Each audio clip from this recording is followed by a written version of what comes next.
It's time to chill out and get ready for a mediocre Q&A live stream. If you're old enough, grab yourself your favorite adult beverage, and if you're not, stick with apple juice.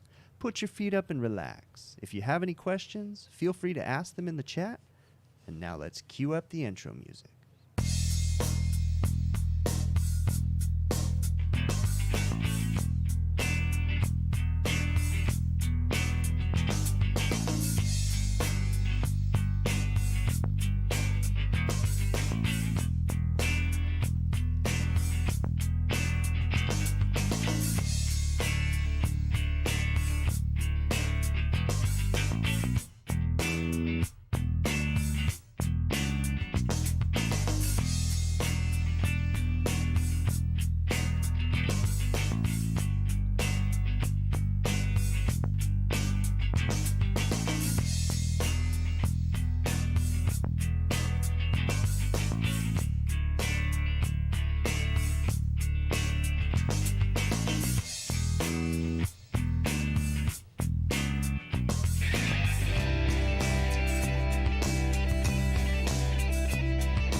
Yo, how are you guys doing this evening?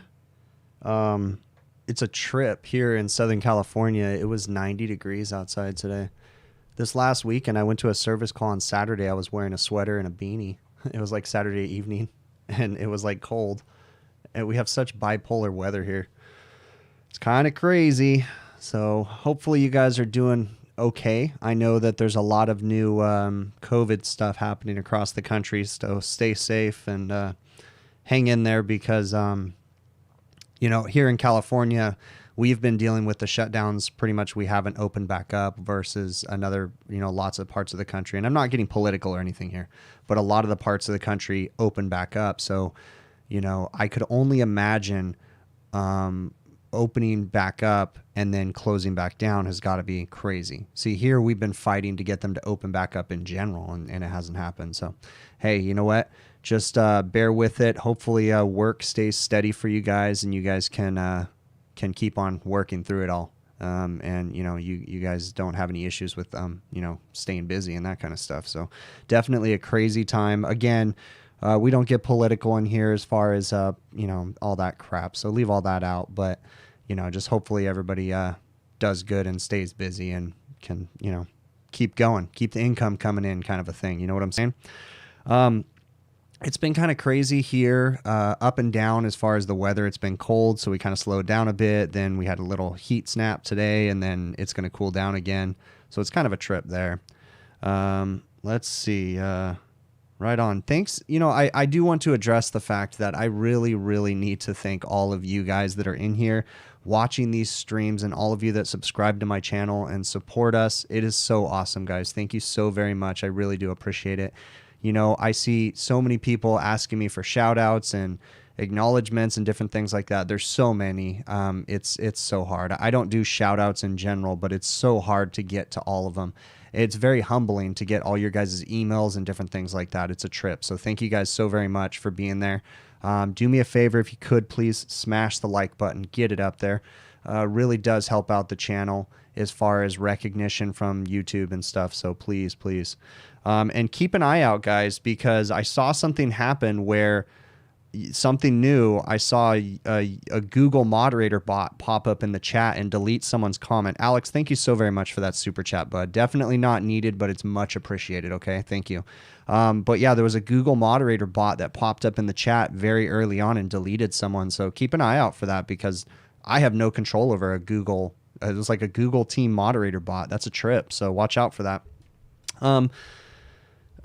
Thank you guys so very much for all of you. You know, I see all the support coming in. People have been watching me since last year. That is that is awesome. So yes, Adam, this is my nice Monday live stream, although I'm going to talk about something today. So I've been building up to this install that I've been talking about doing for a while. I've talked about it on the Overtime show, talked about it on here a few times. So we have this 15-ton split system. It's a carrier heat pump system. We have the evaporator coils leaking, or the indoor coil has been leaking, and the customer opt to replace the equipment. So we had to get the air handler custom made. Took about, I don't know, 9 weeks or something like that. Had to be shipped direct from carrier. So we went ahead and scheduled everything. And before I scheduled it, when I quoted this job, to be honest with you, I didn't even want this job. But when I quoted this job, I went ahead and had... I told them that I wasn't capable of handling the install of the air handler because I don't have a big enough crew and we're not set up for that kind of work. So they spec'd a construction company to come in, and the construction company is going to lift up the equipment and get it up there. So what I did was I did a walkthrough with the construction company last week, just had them meet me out there, which should have been kind of a red flag, because when I called them, they were kind of like, what? You want us to do a walkthrough? Why? And I said, I need someone from the company, someone that's going to be running the job, to come out and walk the job with me. I just want to talk to him about it. Because this air handler that we're lifting up there weighs 713 pounds dry. So I'm like, this is a big deal. And they're lifting it 13 or 14 feet in the air. It's suspended via unistrut, and all the ductwork is, and it's exposed in the ceiling. So I mean, there's no ceiling, no drop ceiling or anything, but still, there's a lot of work that goes into this. So we did the job walk. I got him to come out, and you know, the guy was kind of like, "Oh wow, yeah, that is bigger than I thought," you know, and then we scheduled everything for first thing this morning. So when I did the job walk with them, I went ahead and said, "Hey, you know what?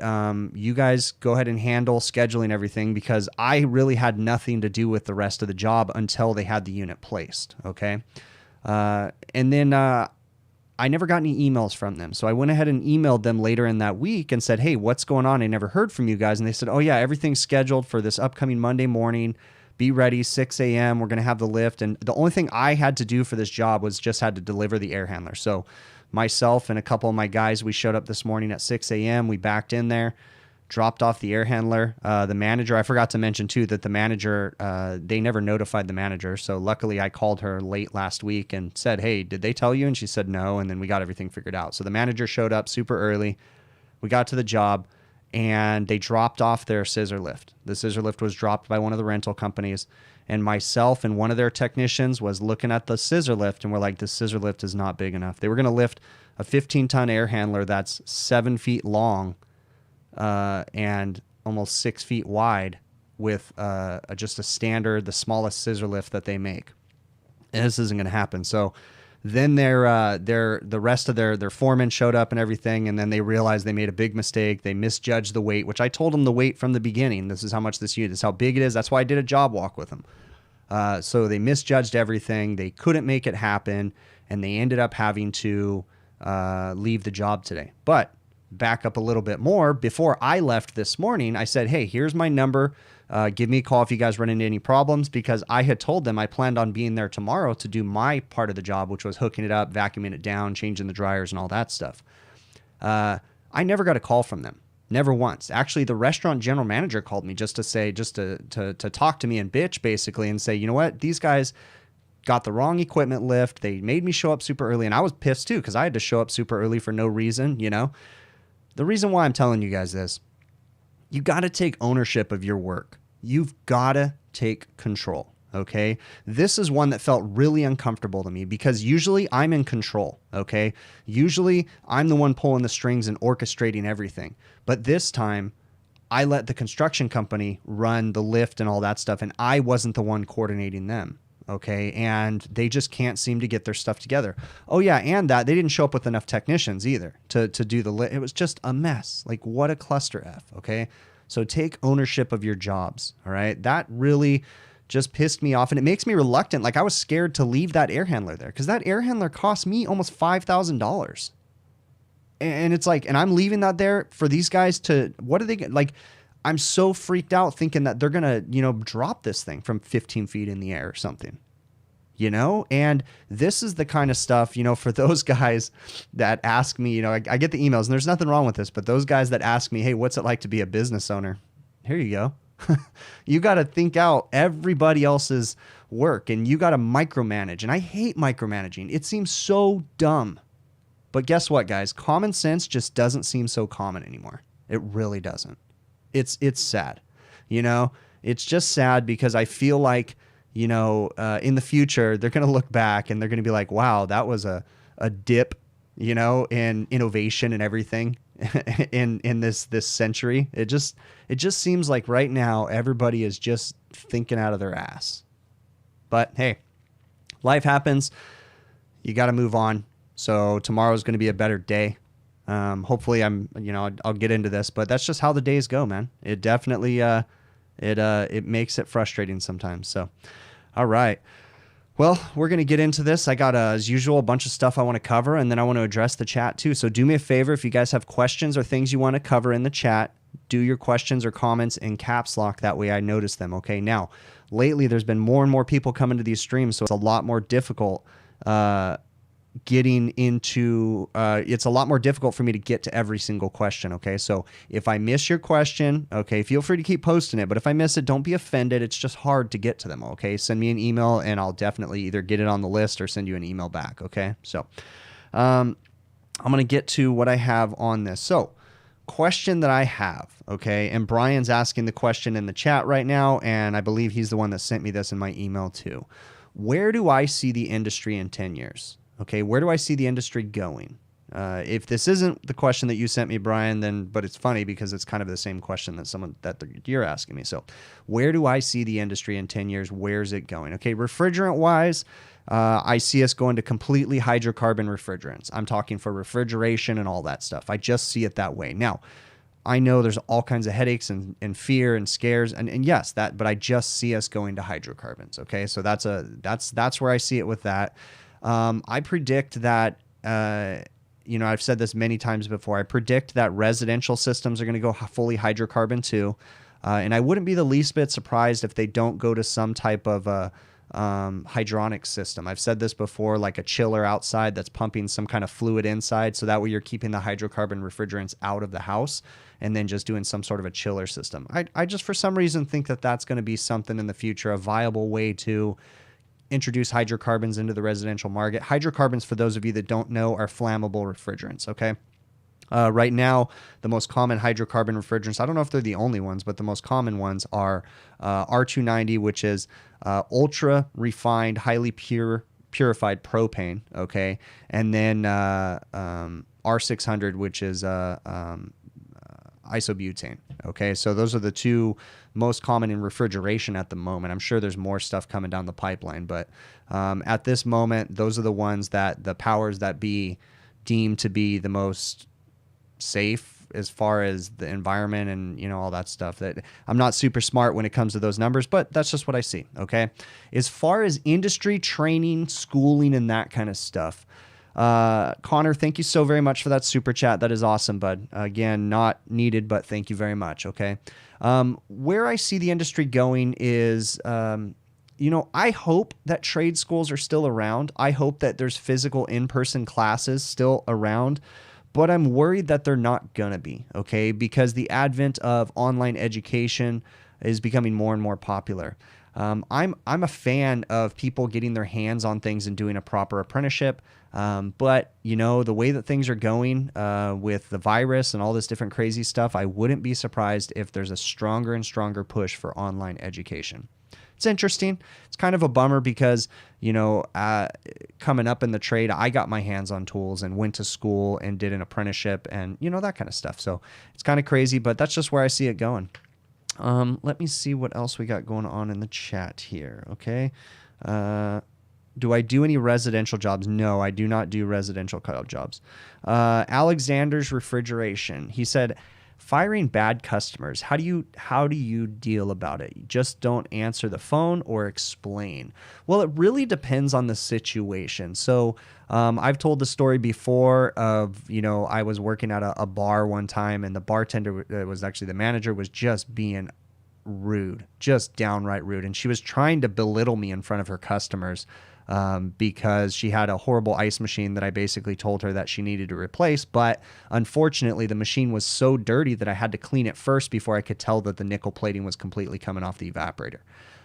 So by the time I got done cleaning, and I gave her all that information, I need to clean it first before I go through it. But by the time I got done cleaning it and then realized what happened and then handed her a bill for 2 hours of my time, she lost her stuff and just started belittling me in front of the patrons sitting at the bar top. And it felt really good to hand her the bill and tell her to lose my fucking number. Like, that's exactly what I did. Don't ever call me again. I had to do it, and it felt really good. Now, I'm not always a person that wants to get confrontational with customers like that, but sometimes you just got to do what you got to do, okay? But for the most part, I'm the type of person that's just going to go ahead and politely, I've had to let some other customers go and just politely tell them, hey, you know what? It's not really going to work out anymore. I can't do your service work anymore. I just can't keep up, okay? Typically, I don't want to get into an argument with them. I don't want to, complain or anything like that. I just want to just get out of there as fast as possible. So for the most part, I just told them, hey, you know what? It's just not going to work anymore. We just can't keep up with the work. If you don't want to go down the path of explaining exactly what's going on, just tell them that you're too busy to keep up with the work. That's the easiest way to get out of those things. So that I find, okay? All right, let's see what else. Let me see what else. We have unlimited natural gas piped inside already. What's the difference? That's a great point, Joe. Great point. Although I will say, Joe, and for the rest of the country, you're welcome, but natural gas is going out the window too, because here in California and some of our uber liberal cities up north, San Francisco and some of the fancy hoity-toity cities up there, are already banning natural gas on new builds for residential construction. So be ready, because you know that everything we do here in California eventually trickles down to you guys. So, which seems like the silliest thing, but again, it's just how it works and crazy. Now, that's not all of California, but in some of the crazy cities, they are pushing against natural gas being piped into the homes, and they want everybody to go all electric. So we'll see how that goes. All right, let me see. Oh, guys, these super chats. Kevin, Defective, thank you so very much, man. Wow, these are awesome. Joshua, thank you. What do I think about Elon Musk wanting to create a new type of AC? Joshua, I can't really see what Elon Musk is really going to do. I mean, I see him streamlining and possibly coming up with a better solar hybrid system. But I mean, maybe streamlining a magnetic compressor, using flat plate heat exchangers, that kind of stuff, just making systems more efficient. But I just can't see Elon Musk coming up with some revolutionary thing that's just going to blow our minds, blow the air conditioning industry out of the water. I just don't see that. But what I do see him doing, and I could be wrong, I probably am wrong, but what I do see him doing is streamlining and making it easier to do some of these things that are out of reach for normal people, like magnetic compressors, better solar power, okay? Because we've had hybrid systems with solar before. They weren't very effective. I can see Elon doing that. Systems that are hybrid that work off of the batteries that he does, and I could see that. Maybe something with like heat sinks and some kind of heat transfer, something like that, okay? But I just don't see him revolutionizing too much. I know he keeps pimping, saying he's doing something, but I think it's just going to be some technology that we already have that's just unattainable for more normal people, and he's going to streamline the manufacturing process and make it easier for the general public to get it. That's what I see with Elon Musk. So, Defective Hamster. You heard you can recover gas in a mini split by closing one of the valves and keep the compressor running, then close the other valve to move the unit. Okay, so here's the thing. You got to be so careful when you're pumping systems down. You have to understand basic principles, okay? Now, on a mini split, you got to be very careful pumping them down depending on how long the line set is. You need to be able to access the high side of the system. This goes on anything that you're working on, okay? So I'm not saying it's completely impossible to pump a mini split down, but I will say that you need to be careful because if it has a super long line set, you need to be able to monitor the system. Now, I don't do a lot of mini split work, so, you know, I'm not a pro at it, but I mean, the basic principle, you've got a compressor and a condenser outside. It is feasible that you should be able to pump some of the refrigerant into that condenser, but I don't know if it'll take the whole charge, okay? So be very careful about that. I don't think they're using microchannel on mini splits yet. I haven't seen that, but, you know, be very careful with anything. You just, you know, you just got to understand basic principles and don't just close a valve and walk away because you don't know what's going on in that system, okay? So be very cautious about that kind of stuff. Yeah, what's this one? I missed another one up in here. Kevin, would I recommend using flammable refrigerants in a package unit? Okay, no, I don't recommend converting anything to a flammable refrigerant at this point. No, okay, because it's not designed for it. The only time I would use a flammable refrigerant in a system if it was completely designed for it. There's too much liability. Now, what are the odds of it exploding? I don't know. That's an argumentable question. I don't think that's the right word, but anyways, but for liability reasons, I'm not going to put any flammable refrigerants in anything that wasn't designed for them because I don't want that liability on my side. So, all right, let me see what else. Have I ever gotten a service call where the only issue was a disconnect switch being off? That's funny. B2B7 plays games. That's in a really long screen name, but yeah, I actually got one of those this weekend. Video coming soon. Irritating as all get up, you know? You drive out to the call and then you're like, hey, it's off. Let me turn it on. Hey, it works. Yeah, it happens. You know, you got to bite your tongue because all the things you want to say to the customer, you know what? In the end, I was happy that they called me because I got to bill out like 3.25 hours to drive out there and turn a switch on. So, hey, you know what? Thank you very much. I turn it around. Yes, I'm angry. Yes, I was bummed out that I had to leave. I was in my pajamas. I was just hanging out, lounging, doing nothing, and I had to go out on a service call. And it was frustrating, but in the end of the day, I handed them a bill and said, thank you very much, you know? And it was cool. And it generated more work. I went out there and sent another technician out there today to do more work, and then I went out there again today. So sometimes, you know, that stuff can generate even more work. So the way that I look at it is I just try to be thankful as much as I can for the work that I can get. Okay. Especially in these crazy times. Is there a test kit that you can tell what kind of refrigerant is in the system? JD, yes, there is, but it's typically not a attainable thing for a normal technician or a normal owner or anything like that. Okay, they do have gas analyzers, very, very expensive, into the tens of thousands of dollars, and they can analyze what refrigerants are in systems. With the older refrigerants, it was very easy for us. With the newer refrigerants, it's a little bit more difficult, but there is some tests that we can do and some investigating to find out what refrigerant is in the system. If it's a mixed refrigerant, good luck. You're never going to figure that out. When I say by mixed, I mean, you know, a technician mixed 2 different refrigerants. That one's a really difficult one to find out. So, but yeah, there's some temperature pressure tests that you can do on systems. Depending on what type of system you're working on, there's a few different things you can do. But as far as a gas analyzer, be ready to shell out tens of thousands of dollars probably. So, all right, let me see what else. What's the next for my Detect Select since I got the Detect Stratus? Well, that's a great point, and I'm going to answer that question right now. So I released 2 videos this last week, and the last 2 videos were the walk-in cooler retrofit with the Zoom Lock Max and the leak detectors suck sometimes, okay? So the leak detectors suck sometimes. I'm going to tell you guys something. I've probably told this before. Maybe you know this, maybe you don't know this, but I don't like to read instruction manuals, guys. I have used the Detect Select leak detector for, my gosh, I want to say 10 years, but I mean, it's been a long time that I've been using the Detect Select leak detector, and I have never once read the instructions for the Detect Select. I literally just turned it on and started using it and learned how it worked and moved on. So with that being said, I released a video where I was doing a leak check and then the battery died, and I was really frustrated. And someone in the comments said, dude, it does tell you when the battery is going down. It was doing it the whole time you were using it, and I just didn't notice it. That's because I've never read the instructions. I'm just looking for simple, easy, turn it on and move on. So interesting is, I do some testing and I work with Field Piece Instruments, right? I work with them and I do beta testing with them and different things like that. So I'm always trying out new tools and, helping them out. They'll ask, there's a group of us beta testers that are, some of them are much more active than myself, but they'll oftentimes ask us survey questions and different things like that. And one of the points that I brought up to them was, I don't like to read instructions, okay? And the thing that I do with all the tools that they send me is I don't read the instructions. I just turn it on and try to figure it out, okay? Because I'm just a person that just doesn't like to read instructions when it comes to tools. Now, that sounds stupid, I know.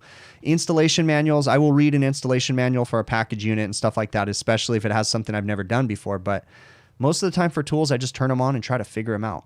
I'm looking for how intuitive they are, and I report back to the manufacturer and say, hey, you know what? This is really easy for me to figure this out, or that kind of thing, okay? So with that being said, I've never known on the Detect Select that it had something that told you when the battery was going dead. Never knew that, okay? Used it for years. So what am I going to do with my Detect Select now, okay? Because in the end of that video, if you watch till the end, I said, guess what? I got a new leak detector. I've been looking for a reason to buy the Detect Stratus, or the Infocon Detect Stratus, the new revision of the Detect Select, okay? And I went ahead and bought it. So I'm going to keep the Detect Select and just keep it as my backup leak detector. I have had backup leak detectors in the past. A lot of people ask me, where was my backup? I don't carry currently, I didn't up until now carry a backup leak detector in my van. I used to way in the past, but I haven't had the need because the Detect Select has done me good for so long. So my Detect Select still works, but I think I'm going to go ahead and replace the sensor cell and go ahead and order a new battery for it too, because it's about time. I've replaced the sensor cell in it maybe once or twice, and the battery once or twice too. So I'll do that, and then it'll just be a perfectly good backup leak detector that I just keep in my van in case something ever happened with the Stratus. So that's the plan with that one. All right, let's see what I'm missing inside here. A lot of stuff's going by. I know, guys, I'm not going to be able to see everything right now, but let me see. Okay, so I had another question on here, so let's go through this one. I want to go ahead and get the elephant in the room, and I want to talk about the Zoom Lock Max, okay? So I did a video of a walk-in installation, and I've been thinking about it for a really long time, and I went ahead and decided to go ahead and use the Zoom Lock Max, okay? So got everything that I needed for it, and for that I read the installation instructions, and I watched some videos and different things like that. Now, my stance on Zoom Lock, the press fitting tool, Zoom Lock Max, is this. I'm not going to use it every day, okay? But it is a tool to have. It really was really cool to be able to use it, and I do feel confident that my refrigerant fittings are not going to leak anytime soon or in the near future whatsoever. I think that that is going to be a very, very good connection. But the most important thing before I used it and after I used it that I know to be the truth, there goes the Coke nose, guys, is the prep, okay? The biggest thing about the Zoom Lock Max is when you're using it, if you just look at what goes on, you have to deburr the pipe inside and out, and you have to get all the scratches and scrapes out of the pipe, okay?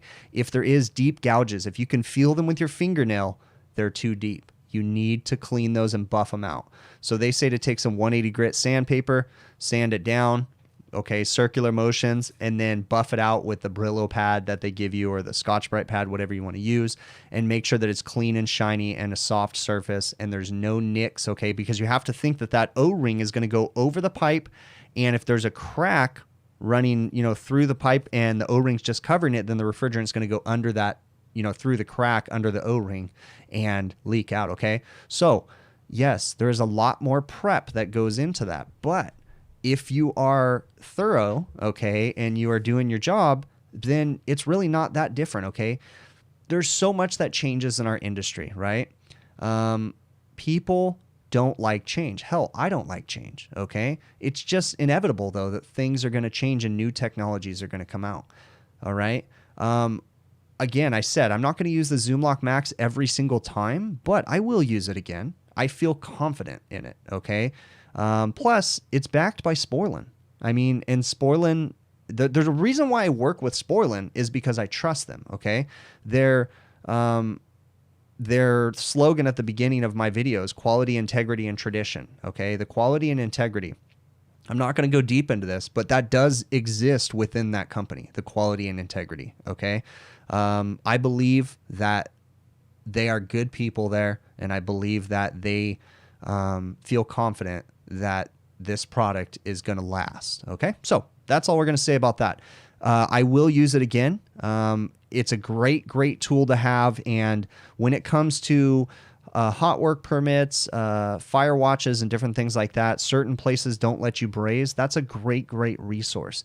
Is it dumbing down the industry? No, I don't think so. Okay, is it gonna? I mean, guys, people say that YouTube in the beginning, oh, that's dumbing down the industry. I've got nasty emails from people. Okay, old timers, and I will say it's basically old timers, and they say, stop sharing the information you're sharing. You're ruining the industry. How am I ruining the industry by sharing the little bit of knowledge that I have? Okay, there's so many people out there that don't like change and are afraid of things, like, for instance, sharing their knowledge. They feel like they're going to be replaced. The funny thing is, the person that emailed me saying stop sharing that information, I can tell he was retired. So who the hell, why does he even care in his weird ass logic in his head that he's going to be replaced? Why does he even care? He's retired. Okay. But what sucks is you have those people that are retired and don't share their knowledge, and then they're gone from the industry. Okay. So things are changing. New technologies are coming out. I'm not jumping on every bandwagon. Okay. But it's cool to know that the certain tools are coming out. And guess what, guys? I even have a use in my head right now for Zoomlock's push to connect fitting. Okay, the little quick, they have a quick release one. You guys will see it because I have the perfect use for that, and it's coming up. You guys will see it when I get an opportunity to make a video. I'm going to use the Zoomlock push to connect, and it's going to totally make sense to you guys. You're going to be like, oh, okay, yeah, that makes sense. So, you know, don't be so afraid of things. Now, of course, I was hesitant when they came out with press tools too, okay? But you know what? Give it some time and read about them and follow the installation instructions, and you're not going to run into, you know, the problems that everybody thinks they're going to run into. Now, yes, if a person that is not trained in air conditioning or refrigeration goes and buys a Zoomlock Max tool and buys all the fittings, sure, they can screw things up if they don't do it right, and they can cause more problems and different things like that. But if a technician is using it in the right situation and uses it, you know, properly and follows the installation instructions, it's going to be fine.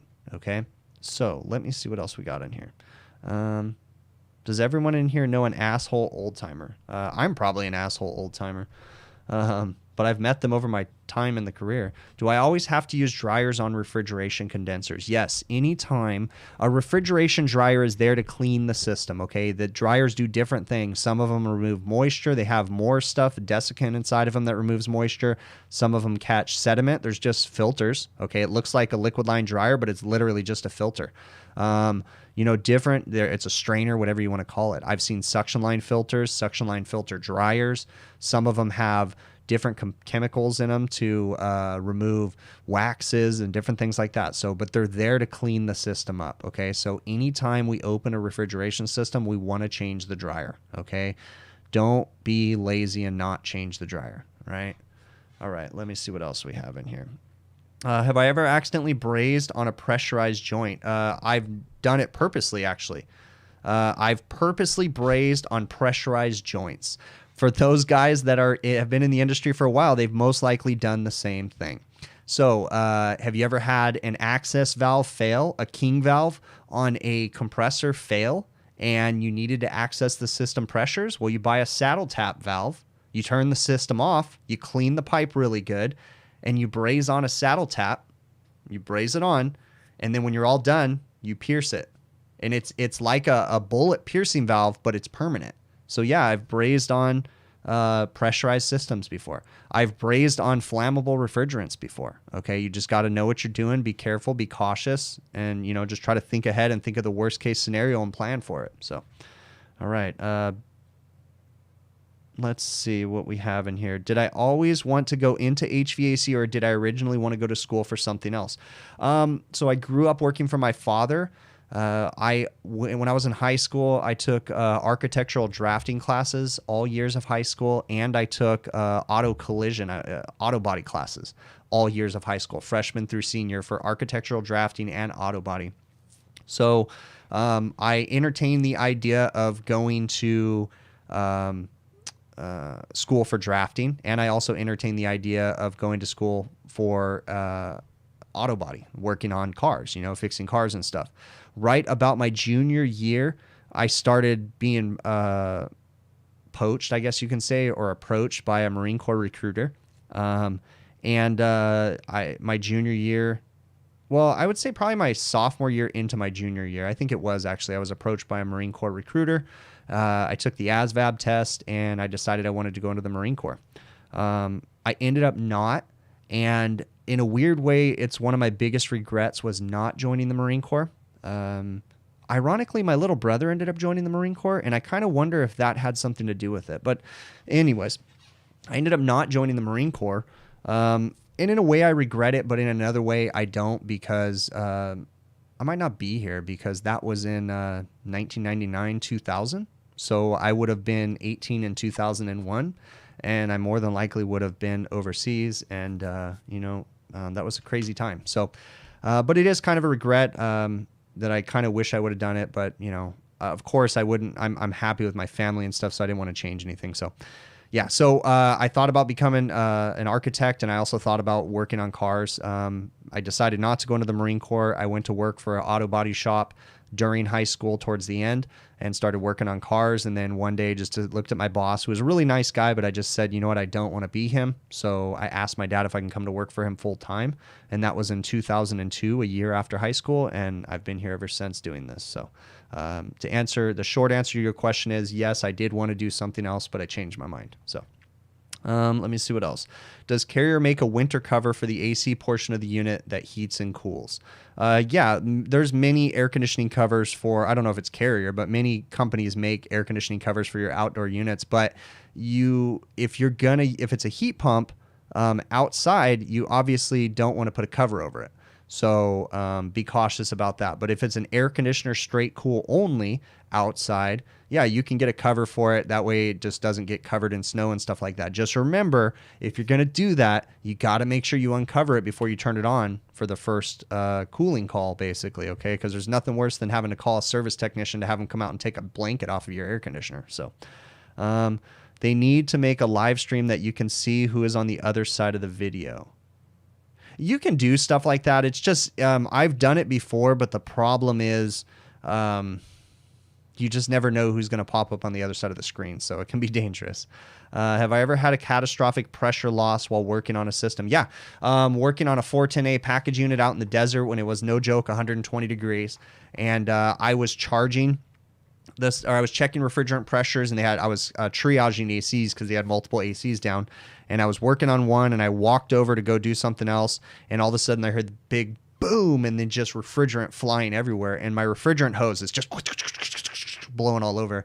And what happened was, it actually wasn't a system failure, it was my refrigerant hose blew out. It was a weak hose. It was cracked, stress cracks and stuff. And in the high heat, the heavy temperatures, I imagine we were in excess of 550, 560 PSI, something like that. And it just blew the hose apart, and it was just, blasting all over the place. Luckily, I was able to safely go over there and shut off the gauges. And that would have been something really cool to catch on video, though. Why do some package units use Tuple contactors for three-phase compressors? Cyborg Sheep. I have answered that question for a majority of my career the wrong way. I don't know if Joe is still in here, but Joe Shearer is probably laughing right now because I'm not going to say what I used to say, okay? There is a common misconception that I myself used to share all the time as to why they use two-pole contactors for three-phase systems, and it was because I thought that it was being used as a crankcase heater, some kind of weird trickle charge, but I have been disproven. And here's one of the things, and I'm actually going to explain this, but Joe Shearer called me out on it one time, and then I really started thinking about it. So what happens for me is sometimes you hear little factoids from people, and you really don't investigate them, and they just sit in your brain. And then sometimes someone will ask a question, and I'll just say, oh yeah, that's because, it's this or it's that, when in fact that might not be the answer. okay? But it's just something that was told to me, kind of like the game of telephone or something like that, okay? So the main reason why they use 2-pole contactors on a 3-phase system is just to save money. It makes sense, okay? So one time, a little birdie told me that it was because it was a crankcase heater and they were using some sort of thing, and I never stared at a schematic. I never bothered to look any further into it, and I just ran with it, okay? And I even said it on this stream many times and in the videos and different things, and I was wrong, okay? So just because you hear me spouting some crap doesn't necessarily mean it's true, okay? I'm not a perfect person. I make mistakes just like everybody else. So, short answer, to save money. Okay? Let me see what else we got in here. In Stray, thank you so very much for that super chat. What brand hoses do I recommend? I prefer Yellow Jacket hoses. But it's very hard to find Yellow Jacket nowadays. Most supply houses sell JB, which works good too. I just liked the Yellow Jacket brand. So, what brands am I dealing for? I'm not a dealer for any brands. I'm a commercial refrigeration technician. I do air conditioning and refrigeration, but I don't really have a specific brand that I use. Just depends on what I'm replacing. Marat, thank you so very much for that super chat, man. That is awesome. You guys with these super chats, thank you guys. You do not have to do these, but thank you. It is so awesome. Hey, I want to say before I forget too, I said this on the last one, the beanies are now available on the website, hvacrvideos.com. We have cuffed and non-cuffed. Okay, the beanies are $20. They include shipping within the United States. Outside of the United States to Canada, there's an extra shipping charge, and I'm not really shipping anywhere else outside of the United States besides Canada at this moment. But the beanies are available. They fit my big ass head, so they should fit yours just fine. I personally wear the non-cuffed because the cuffed actually keeps me warmer, and we have a mild temperatures here. So in the early mornings, I throw a beanie on my head just because I'm bald, and the non-cuffed works perfect for me. But the cuffed one is definitely warmer. So, all right, let's see what else. What else we got in here? Okay. Let me see. All right, I'm gonna get to my list of things to talk about here. So, running a line set, I wanted to point this out too. So I made that video using the Zoom Lock Max, okay? And I had a lot of people commenting, and someone had a really good post. They said, I hope you didn't have too many fittings in the attic. And they were being sarcastic, saying because they were going to leak, okay? And oh, thank you very much there, Stray. I appreciate that, bud. Thank you. Whenever I do refrigeration line sets, I put the least amount of fittings anywhere that is hard to be accessed, okay? So I try to do one-piece line sets as much as possible when I'm doing refrigeration and do no braised joints at all in the attic, okay? Now, I do a small line set runs, usually 50 foot or less, and usually it's pretty easy for me to go ahead and take a set of benders up into the attic and run the line set down, and usually, use the ceiling of the walk-in and support it and different things like that. So I typically do one-piece line sets and try not to do any brazing and or Zoom Lock fittings in the attic just to make it easier for the next service technician. Now, something I did on this last video where I did the Zoom Lock Max, and I think I'm going to start doing this from now on, was on the condensing unit itself. I wrote down a bunch of notes. Hey, here's the total refrigerant charge. Here's the winter charge. And then I wrote on there are no fittings in the attic. The only fittings are on the roof and in the evaporator section. So that way, when a service technician goes to work on that, he knows that more than likely, he's not going to have to chase a leaking fitting in the attic. Now, if he finds that the system's short on gas and he checks all the fittings and no leaks, then maybe he's going to have to go see if something crossed the line or caused a leak. But for the most part, whether it be brazing or the Zoom Lock Max, I try to keep fittings out of the attic whenever possible. Now, I realize that's not always practical, but okay. All right. Zach had asked me if he should do full-time school and or part-time school while working as an apprentice, okay? Zach, it really depends on the company you're going to be an apprentice for, okay? So he implied that he was going to work for someone. It depends on their schedule, okay? Some companies have an actual apprenticeship program where you go to school so many days a week and then you work so many days a week, okay? Sometimes, like for me, my technicians, I prefer them to go to school at nighttime and then work with me during the day, okay? That's the way that I did it when I went to school, was I worked a full-time day and then just went to night school 2 days a week, 3 days a week, and took my schooling. Now, if you have the opportunity to get your schooling done before, so be it. Whatever's best for you and your family. When we start talking about schooling, I try to say this all the time. You want to be very, very careful. Remember that when you're going to school or you're deciding whether or not to go to a school, you need to interview that school just like I tell people all the time, like you're interviewing for a job, okay? You need to talk to them, ask them all kinds of questions, and get feedback from them and find out what the schooling's going to be like, okay? Be very cautious about paying a lot of money up front. Now, if you choose to do a private school that, you're going to pay 10 grand, 15 grand up front, that's your decision to make. But what I would say is find out, okay, especially for people that aren't already working in the trade, find out if that money is refundable, okay? Because I would think it would really suck if you paid that money up front and then you decide that you're not going to finish the school and you drop out. Are you going to lose that money? You need to ask those questions. I'm more of an advocate for, at least before you get headfirst into it, go take a college class at a community college, 1 or 2 classes. I don't know what the price per unit is. I imagine it's $400 or $500 a unit, or maybe $400. I don't know. I don't even know what it is right now. But pay for one class, see if it's something you're interested in, and then pursue a better school if you feel that you need to, or something like that. Okay. So I'm for private schools. That's great. Schools are great, but just do your due diligence and make sure you interview that school. There's a lot of private colleges out there that are pushing people out there, and, they're just pushing kids out the door. Okay. I'd be really interested, I was approached, actually, no, I wasn't. A friend of mine was approached for a private college.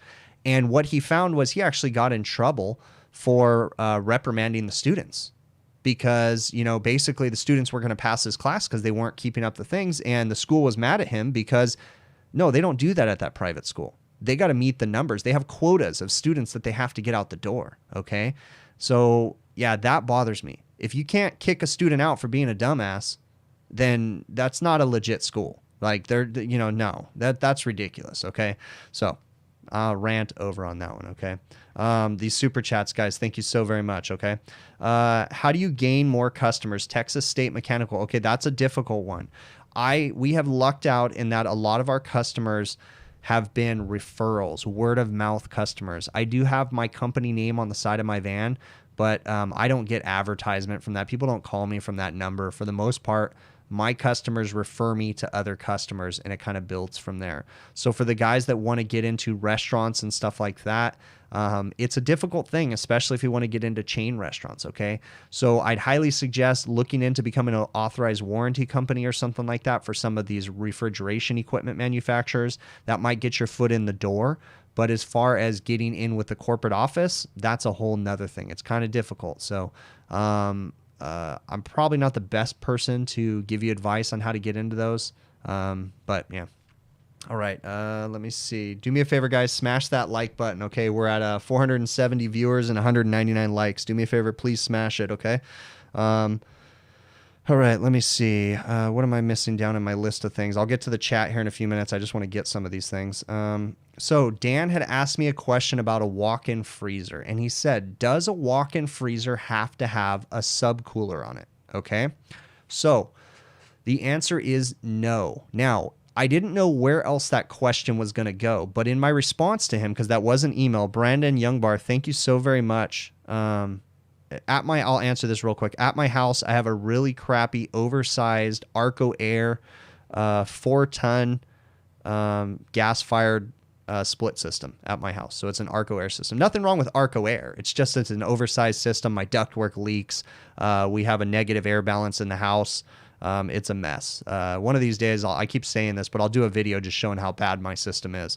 I have if you guys open up my air handler, I have a 2-inch filter in there.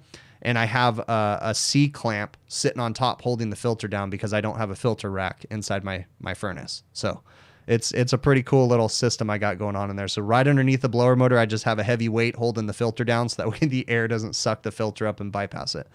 So yeah, that's one of these days I'll do that one. Okay, so does a walk-in freezer have to have a subcooler? No, it doesn't, okay? But without knowing any context to that question, I emailed him back and I said, no, it does not have to have a subcooler, but be very careful removing a subcooler from a system that is existing, okay? And the reason why is because the expansion valve is going to be sized via the liquid temp, okay? So the liquid line temp, a subcooler essentially is going to subcool the refrigerant. It's going to ensure that you have solid column of liquid, and it's going to try to drop the temperature of the liquid refrigerant as much as possible to get the most efficiency out of the unit, okay? But if your system was designed with a subcooler in mind, removing the subcooler could cause issues with the capacity of your system, the delivered capacity, and with the expansion valve sizing requirements, okay? So be very cautious about removing a subcooler from a system that was designed for a subcooler, okay? So hopefully that answers that one. Let's see. Eric Gutierrez, thank you so very much for becoming a channel supporter, bud. That is awesome. Really, really awesome. Have I ever heard of AeroSeal? Yes, I have heard of AeroSeal. You know, it's basically like leak sealer for your duct system. You spray it through, it seals the leaks and, you know, helps that out. Yeah, that'd be a really cool thing. But my system is so far gone, it needs a whole new duct redesign. The bedrooms don't get enough air and that kind of stuff. So one of these days, I really want to redesign my system. It'd be really cool if I could work with a manufacturer on that, but I don't want to work with like some crappy ass manufacturer. So, all right, let's see what else. Have I ever considered getting into data center systems like, okay, the chilled water systems and stuff like that? I've done tiny amounts of work when I used to do work for a hospital. I used to work on a few Lieberts. Interesting stuff. No, I've never done it. Honestly, I've turned down data center work just because I don't have the crew that can work on that stuff. Hayes, thank you so very much for that super sticker, dude. That is awesome. The support, you guys. Thank you. Okay. So yeah, I'm interested. See, the problem is that as a business owner, you're limited by your employees. And I'm not saying there's anything wrong with my employees. There's not. My guys are great. Okay. But they're skilled in a certain area. It's hard to have guys that work on tiny restaurant refrigerators and exhaust fans and then all of a sudden ask them to go work on a data center Liebert unit, okay? There's a little bit of a difference there, and you got to be careful with the data center units. There's some serious money and issues there, so you got to make sure everything is up to par. So we try to stick within our niche and stay there and try not to delve out too far. I have done that before. In fact, that particular hospital customer, what happened with it was for the couple years that we did them, 6 or 7 years or something like that, we did work for this major hospital. We did a lot of work for them. And it became really stressful for me because we started working on some scientific refrigerators and different things like that. And it was just scary for me to send a technician out there to work on a scientific refrigerator that has, you know, $50,000-$60,000 of vaccines in it, hundreds of thousands of dollars of vaccines, you know, or it's got chemotherapy medicine or different things like that, you know. So I would always be the person to go out there and work on that stuff. And it just got to be too much for me to have to always be available. So we backed off from that. And, you know, we don't do that work anymore and we stick to our little niche, which is restaurant refrigeration, and we do okay with that. So, let me see what else we got in here. Let me see. What am I missing in here? Okay. All right, I'm going to get to my list of things here. What dispatching software do I use? I get that question quite a lot too. So I use IFSM, Intuit Field Service Management. It's powered by Corrigo. Okay, so essentially it's Corrigo. But Intuit Field Service Management, that's the one. Let's not be redundant. Thank you, Dave. I really appreciate it, bud. That's an awesome super chat. So yeah, Intuit Field Service Management, I've used it for, oh gosh, probably close to 10 years now. And it's funny because I have people calling me all the time, you know, hey, check out our invoicing program. Check out this. I'm in so deep with Intuit Field Service Management that I have no interest in changing. It's not a perfect dispatching software. I honestly don't even use the dispatching portion. All that we use it for is invoicing. We create our own invoice or work orders every single time. We don't really use a dispatch board or anything like that. So, holy moly. HVACR Heatmaster, thank you so very much for becoming, you guys are awesome with, you guys blow my mind. Thank you. Right? For real. It is awesome. Thank you guys very, very much. Okay. Now go smash that like button. Okay. We got 481 people and 259 likes. Go smash the like button. Okay. You got this. Thank you guys. Let me see. Nathan asks how we handle our on-call rotation and how we compensate. And I kind of paraphrased his question and added something to it. So Nathan really asked me, hey, should technicians be getting paid to be on call? Okay, this is a tricky question. My feeling is, yes, a technician should be getting paid to be on call, but should they be getting hourly pay to be on standby? That's a questionable question, okay? That's one that I'm not going to go too deep into because I can get myself in trouble. But the way that we do it for our technician is we pay them every week that they're on call. They get an on-call pay amount, okay? And then they get overtime or double time, whatever it may be, for any hours that they work on overtime, okay? And then overtime is paid port to port, okay? So you got to be careful as a business owner, the way that you structure your on-call, okay? You don't want to overwork your guys, but then also at the same time, you can't expect your guys to be there 24/7. So that puts a lot of stress and pressure on the business owner. So basically, I am on call 24/7, okay, all the time. And I have guys that are willing to help me periodically cover the call. That's the easiest way to structure your on-call, because to keep yourself out of a gray, sticky area with legal liabilities and all kinds of crap like that, it's the easiest to just make sure that your guys are, willing to come and do service calls when you need them to. But I don't know if you guys catch my drift there, but that's about as far as I can go with that one. All right, let me see what else. Which refrigerant do I use for replacement? My goodness gracious, my stupid phone. Stop vibrating. Damn it. There we go. Whew. Stupid thing, it's vibrating. I got it though. Which refrigerant do I use for replacement? Okay, so right now, the only replacement, well, it's not really a replacement refrigerant. At this point in time, I'm still using R22. I'm not using any drop-in refrigerant for R22 or any replacement refrigerant. I still use 410. We are phasing out 404A for refrigeration, and I'm using 448A for that, but I'm not doing a drop-in replacement or anything like that. So, all right, I'm going to get to my list here. This was a really, as far as Nathan, I did want to address how I handle my on-call rotation. Okay, so I do a staggered on-call rotation. So you're only on call for 3 days at a time. Friday, Saturday, Sunday is the longest term that someone is on call for that works with us, okay?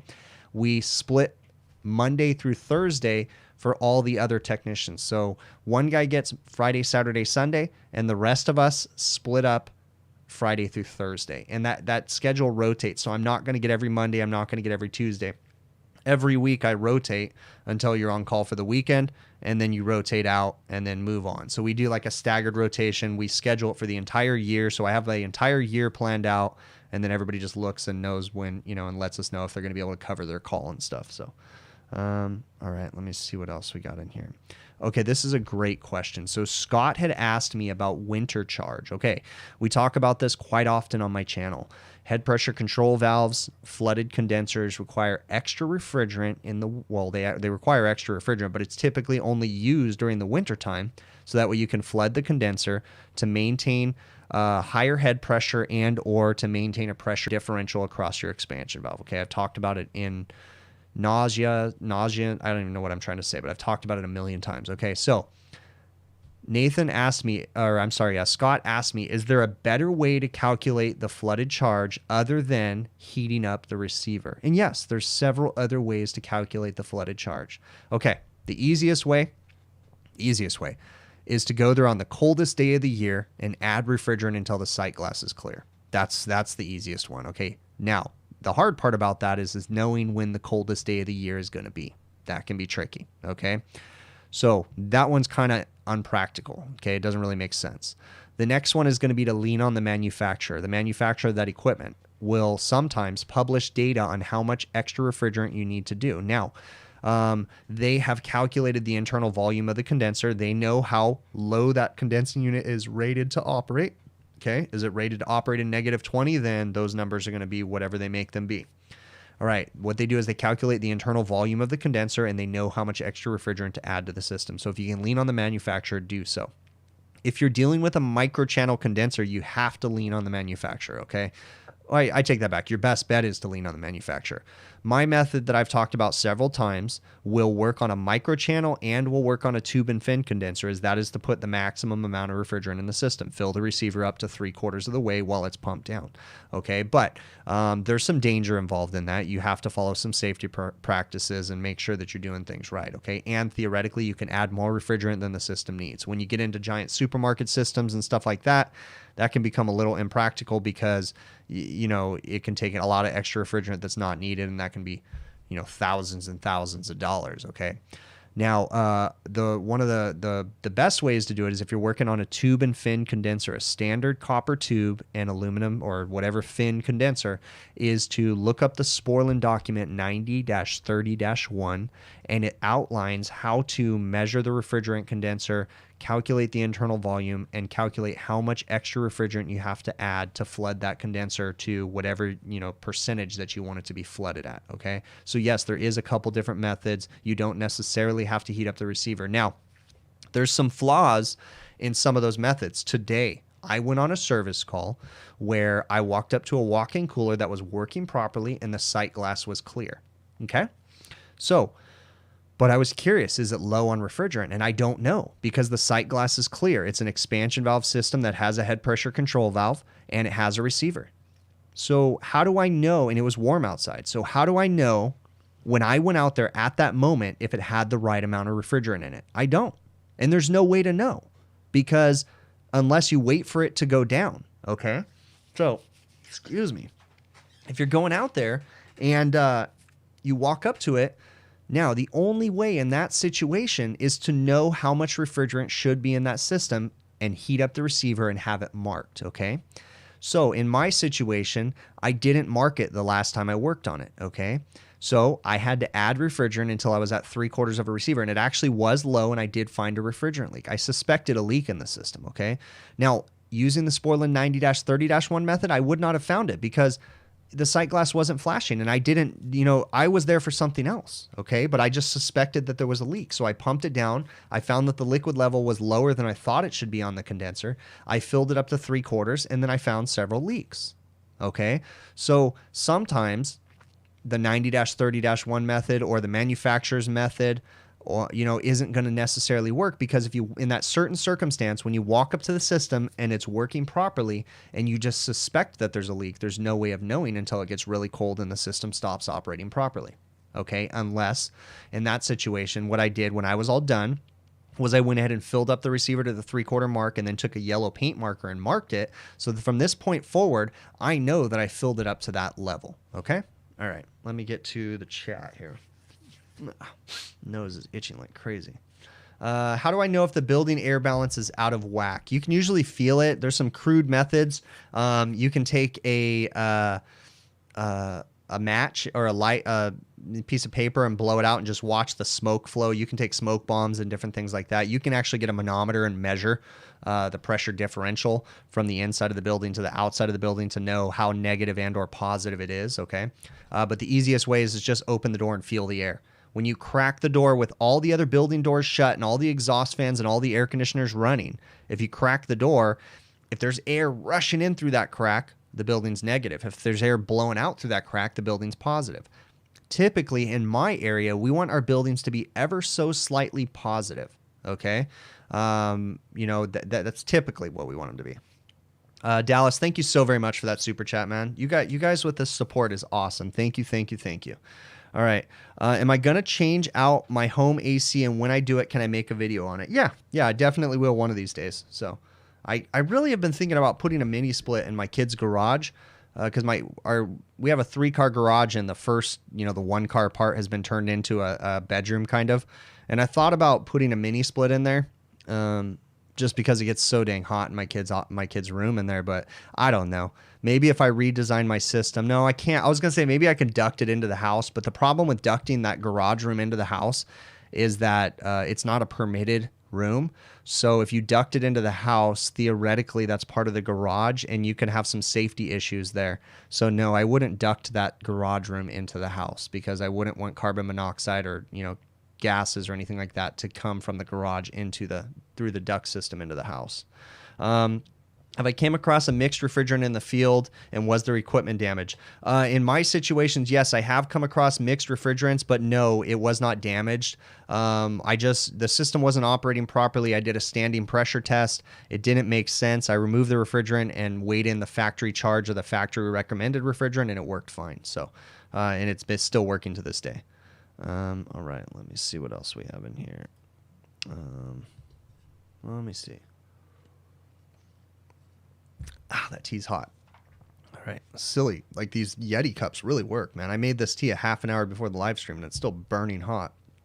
All right. Get to my list of questions as usual. I said in the beginning that I never read the manual for that leak detector. That's why, for those of you that just tuned in my recent video, I didn't know that the battery was going dead because I've used that Detex Select for almost 10 years, I would think, and I've never read the instructions for it. But I have the Infocon Detex Stratus now, and it has the battery indicator on it. So when did I choose HVAC and settle for it as a career? Why? And thanks. I kind of answered that earlier before, but I was working at a body shop. Looked at my boss one day, decided that just wasn't what I wanted to do anymore, and came to work full-time for my dad. And that was April of 2002 was when I came to work for him full-time. And then we run the company together now. So let me see what else. Answered that one. What could the cause be if a heat exchanger is cracked? There's so many things that can cause a heat exchanger to crack. Here in oversizing your equipment can cause issues with that. Poorly sized ductwork, heat exchangers getting too hot, short cycling. There's so many different things that can cause heat exchangers to crack. Moisture buildup in them, bunch of things. But I would say that a very common thing out here is improperly sized equipment, heat exchangers getting too hot. And this is just a educated guess, and improper airflow, not enough airflow going across the heat exchanger, causing it to get really hot, and then short cycling, just all kinds of issues like that, in my opinion, would be reasons as to why heat exchangers would fail so much. Do I work on pool area dehumidification systems? No, I've never worked on a pool dehumidifier. Here in Southern California, we really don't know what heating is. I do realize that they do have pool dehumidifiers here, but I don't do any residential stuff, and I don't do any gyms or fitness centers that have indoor pools. So is it true that Trane units barely break down? Every air conditioner breaks. No, Trane just made a claim many years ago. Their air conditioner breaks all the time. So does everybody else's. Equipment breaks typically because of improper installation and or improper power delivered, improper ductwork, different stuff like that. An air conditioner is an air conditioner for the most part. If it's installed properly, you'll get a good life out of it. They all break down though. So let me see what else. Will a Headmaster control valve work with a fixed orifice metering device? No. Well, no, I don't think it would. I think that you would run into some serious problems with that. Yeah, because you don't have the storage capacity. I mean, theoretically, you could have, it's not correct and it would be a nightmare to figure out, but theoretically, you could have a receiver on a fixed orifice metering device, but you wouldn't have any room. So no, it really wouldn't work because the extra storage, you wouldn't have refrigerant. No, I'm going to say no, it would not work at all. The more I think about it, it's just going to be a nightmare. All right. Do heat exchangers get dusty? Yeah, they get very dusty. You wondered, is microchannel better than tube and fin? Microchannel is more efficient and it can be better in some ways, but in other ways, especially with poorly installed and poorly maintained equipment, microchannels can be a headache for people. In my area, microchannel condensers get really dirty and greasy and they cause issues and they're really hard to clean and you're not supposed to use chemical cleaners to clean them. So that creates issues. Let me see here real quick.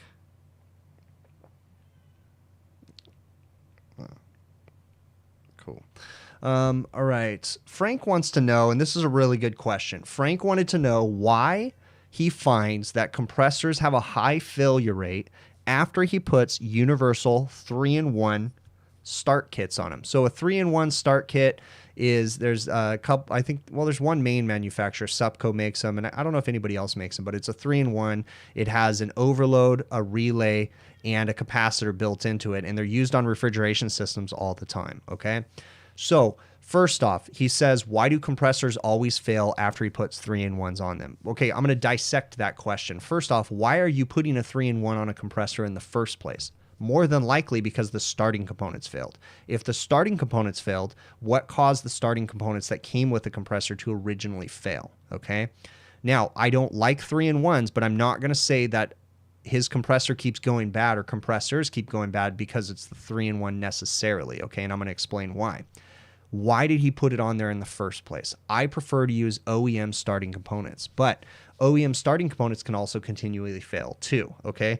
So, things that can cause start capacitors to go bad in my area is improper voltage issues, loose contacts, things like that. Okay. We have really poor, dirty power system here. We have low voltage, high voltage, weird situations can cause start capacitors and issues with that, but also short cycling, different things like that can cause starting components to fail too. Okay. Loose contacts overheat, cause, heating issues, and they burn the contacts out and different things like that. Now, the reason why I don't like start kits, 3-in-1 start kits, that comes with a start cap, a relay, and an overload, is because they're universal, okay? I prefer using OEM starting components. The reason why I like using OEM is because they are the proper ones designed for the system. Now, I'm going to tell you this. If you go and get a 1/2 horsepower 3-in-1 start kit, because they're rated in horsepower, okay? They do like 1/4 to 1/3, and then 1/2 horsepower, and then there's even a 3/4 horsepower one. So if you go get a universal one, what they're doing is they put a capacitor on there that will typically work for most 1/2 horsepower compressors, but not all. Okay. If you take the factory OEM start capacitor from your refrigeration equipment and pull the label off of the 3-in-1, just dissect the 3-in-1 and look at what size start capacitors on there, sometimes you'll find that it's not the right start capacitor. So theoretically, you can have some issues trying to start that compressor. Now, there's sometimes where it might be the right size capacitor, but there's sometimes where it won't. Okay. I've even had manufacturers tell me, oh yeah, just throw a 3-in-1 kit on there. No, I don't want a 3-in-1. You send me the warranty parts. I want the OEM starting components. I'm not putting a 3-in-1 on there. I don't like using 3-in-1 start kits. I prefer using OEM. That's what was designed for. The relay knows the pickup voltage and the dropout and all that stuff. I prefer OEM all the time. Good God. My nose is killing me right now. All right. Yeah, weak windings, different things like that, all kinds of things. So, all right. Let me see. What am I missing in here? Can you accidentally mix refrigerants? I have accidentally mixed refrigerants many times in my career. So yes, everybody can. I'm sure majority of the guys that have been in the trade long enough have accidentally done it. The difference is knowing when to, oh shoot, I made a mistake, recover the charge and put the right refrigerant in it and own up to your mistakes. So, do I ever use Super Boost on an RTU? What do they do? No, I don't use any of those weird things. Now, I have a Super Boost. I don't know if you're talking about the chemical that you put in there. I think that's what you're talking about. I think it's distributed by Clip Light or something like that, and it's like an aerosol that you put in there. No, that's a snake oil. I don't use that stuff. All right, let me see what else. Yeah, I know. It's driving me nuts right now. Jimmy wants to be better at diagnosing commercial refrigeration. Where can he find more info about the sequence of operation? Just reading the installation instructions, calling and picking the manufacturer's brains. Whenever you get on the phone with technical support, have a list of questions for him, have it ready for him. And then, the first thing I do when I call tech support is, hey, what's the sequence of operation on this? And then they'll just give me the rundown. Okay, cool. That makes sense, and go on from there. If you understand majority, the basic refrigeration cycle, everybody's just going to have a different control strategy for the most part. So let me see what else. I already answered that one. Oh, okay. So someone had commented in my video, that I was moving my leak detector wand too fast when I was working with it. And it's one of those things where I'm super comfortable with the Detect Select leak detector, and I know the way that it works because I've used it for so many years. So I know how good it is. The Detect Select is an awesome leak detector, so I have really high hopes for the Detect Stratus, okay? But with the Detect Select, I would always just go to the bottom of the coil, start there real quick, and I move it fast because that leak detector kicks ass, and I know it usually finds the leaks, okay? So it's what I'm comfortable with. But now that I went to a new leak detector, I need to learn how that leak detector works. And the Detect Stratus already has some interesting stuff that I need to learn, okay? I've already learned that when you do the parts per million counter, it's actually using less less sensitive sensor when you're, you know, the sensor is less sensitive essentially. Okay. So if you go to the parts per million readout, that's actually not the best function of that leak detector. That's for cloud, or that's for hunting in a heavily, you know, concentrated area of refrigerant. The parts per million counters to get you closer when you're standing in a lot of refrigerant, but you don't want to have it on that when you're doing the normal leak search. So I'm learning a little bit as I go. Does my shirt have chemicals that are known to the state to cause cancer in the state of California? Yeah, no comment. Would I have TXV or reduced capacity issues if you reduce a 7/8 outlet on a TXV to a 5/8? It depends on if it was designed for the system.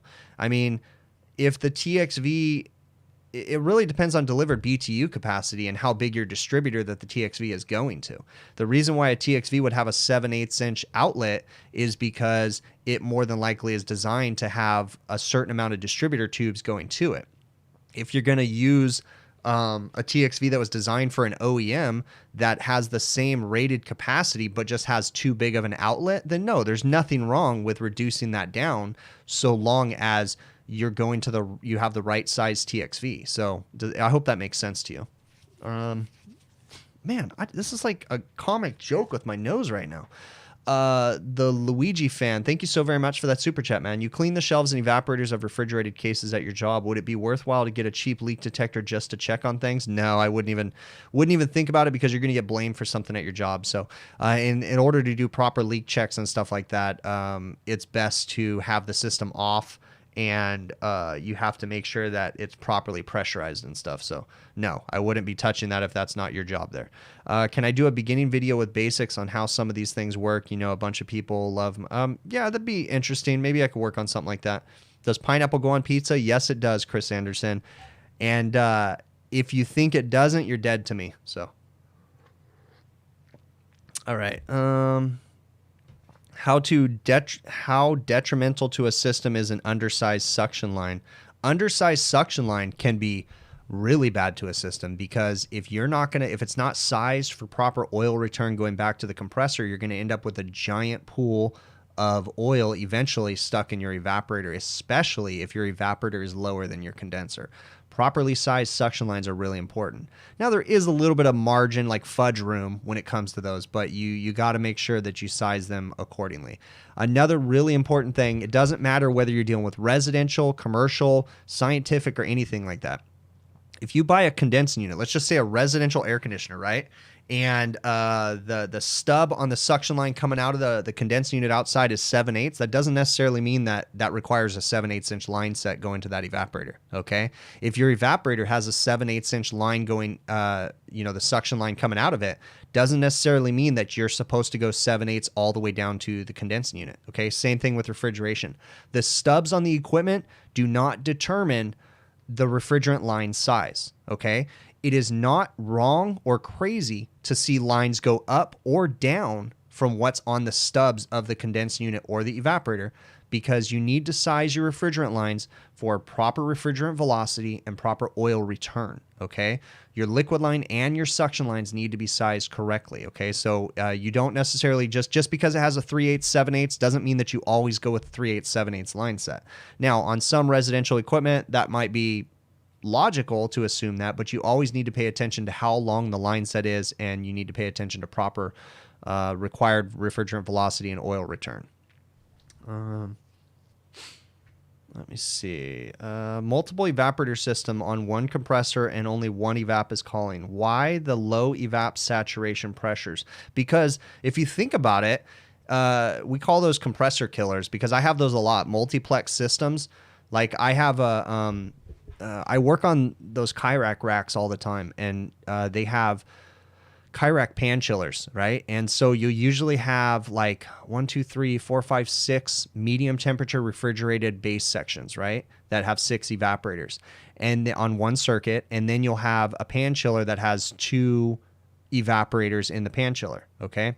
And the pan chiller BTU load might only be 3,000 BTUs, okay?